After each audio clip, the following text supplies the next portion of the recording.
agi nimo kanang baptism of the Spirit unsa na sa spiritual warfare, rival sa sakramento. Gikumpit nimo ang sakramento. Oh, usa na siya ka blasphemy. Why you compete the sacrament instituted by Jesus Christ? And who you to compete? You are not a pari, di ka pari gani. Ya, ana din ka para ma-receive ang Holy Spirit. Ana, delikado ka na. Trabaho na sa obispo sa pari. So in short, imong gikuha ang kumbaga mura tag laing reliyon ba gisundog nato ang Katoliko nga authority. Paglikon sa ana pa gid sa buhat 19:6. Sa dihang si Pablo ni pandong kanila, ang Espiritu Santo miabot kanila. Mo pa gisulgi pa nila atong padungan sa baptism of the Spirit aron ma-receive nila ang Holy Spirit. Ang pangutana, unsa ka? Pari ka? Pari ka? Okay, naala mabasa sa Acts. Uy, mga pari to. Mga disipulo to. Dili to basta-basta. Mga bishop ganito. Mga disciple. Pero sa tuang mga ministry, ay na, bisag kinsa lay magana. Sayon-sayon na kay pagtawag sa Espiritu Santo. Murag ang balaan nga pamaagi ni Kristo, murag imong yaga-yagaan. Nanong para sa pamabred. Ang atong intention para man sa Ginoo nga masuko man Ginoo ana. Ang tubag gyud kasi dili niya pamaagi. Sunda ang pamaagi ni Kristo. Ayaw pag-create sa sarili mong pamaagi. Unsa nga meaning sa pamaagi, brad? Take note ha, ingon siya, I am the way, the truth. Dili lang ta sa the way. Ang lupa sabot ang akong pamaagi. Ako, walay mag-adto sa amahan kung dili moagi sa kuha. So, sunda ko ninyo. Sunda akong pamaagi. So, unsay pamaagi ni Kristo? Sakramento. Kumpleto Ricardo sa ana sa sakramento. Mangayo kag pasaylo kaya kasala ka? Sakramento, kumpisal. Lalaki, babae ka, nagkaintindihan ay mag-establish mong pamilya. Sakramento, pakasal. Wala pa ka na bilong sa simbahan ni Kristo o niya, pagpabunyag, sakramento. Ano pa? Para maligon ang imong pagkabinunyagan, o niya maglihok na ang grasya sa Ginoo, pinagi sa balang Espiritu, kumpirmasyon.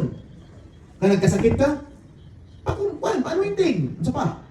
Gusto ka mo padayon sa misyon ni Kristo, nga mahimo kang persona ni Kristo, sakramento, pakapali. Naanatanan diya.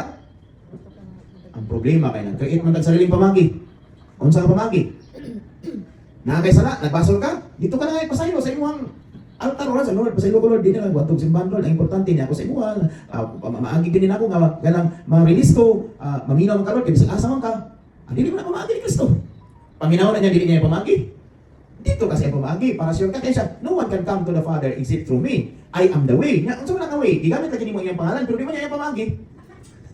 Balik kita sa pamagi ni Kristo. Nagkasakit ka, asa ka nga pamagi? Diyan to mga sa albularyo.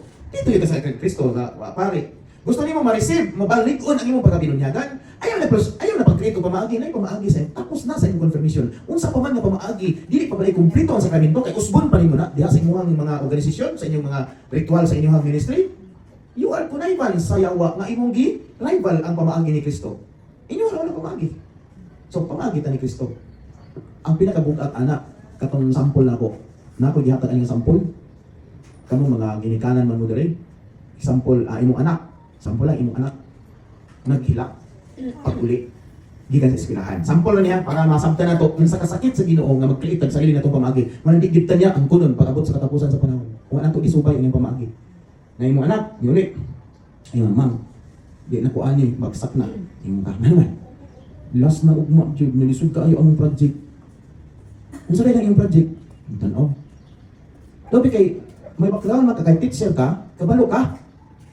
Diyan ka ba ka? Ako himo ani. So ikaw naghimo. Di kag alas 7 sa gabi hala imo nang gisugdan. Hangtod ni abot og alas 10, wa pa na human. Hangtod na abot og alas 11, gihimo gid imong project sa imong anak. Abtan abot alas 12, alauna, alas 2, alas 3, alas 4 na human. Wa kay tulog. Nga naman tungod kay gugma nimo sa imong anak. Para dili mabagsak.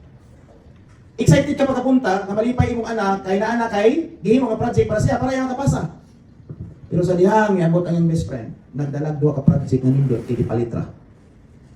Tapos mo'y iyahang gikuha, mo'y iyang gidawat. Ang imo wa mi nakaw nag-eskwelahan. Unsa kay imong buhation? Luoy na lang. Imong tan-aw na imong project, ipulawan ko. Wala ko'y tulog. Pero wa man niya kita ga-value. Katuro pinalit siya barkada. Di ba? Gipulawan mo tungod sa imong gugma. Pero wa kita ga-value kay gipili niya niyang gusto.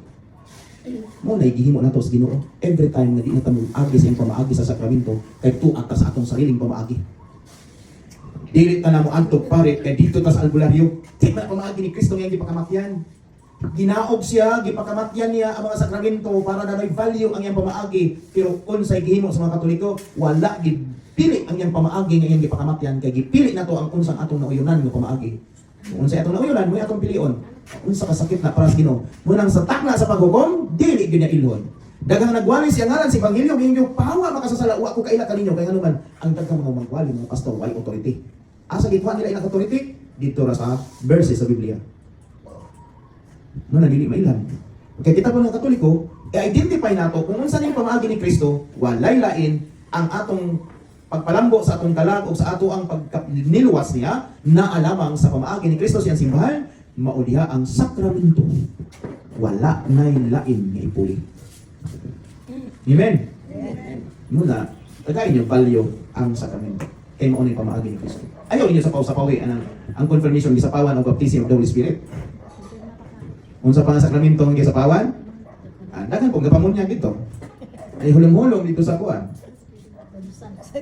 Oh, kunya ang pangutana pamaagi pa ni Kristo. Kami may nagsunod sa pamaagi ni Kristo, Brad. Kay si Kristo gibunyagan sa suba sa river. Unya inyo ha, wisik-wisik ra. Wag pasabot, walay Kristyanismo pag disyerto kay wa may linaw. So, therefore, ang grasya sa Ginoo limitado.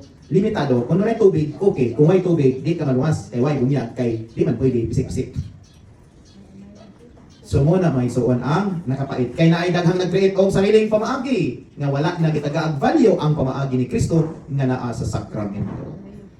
Okay, so say sunod nga kuan. Kung say sunod nga sakramento,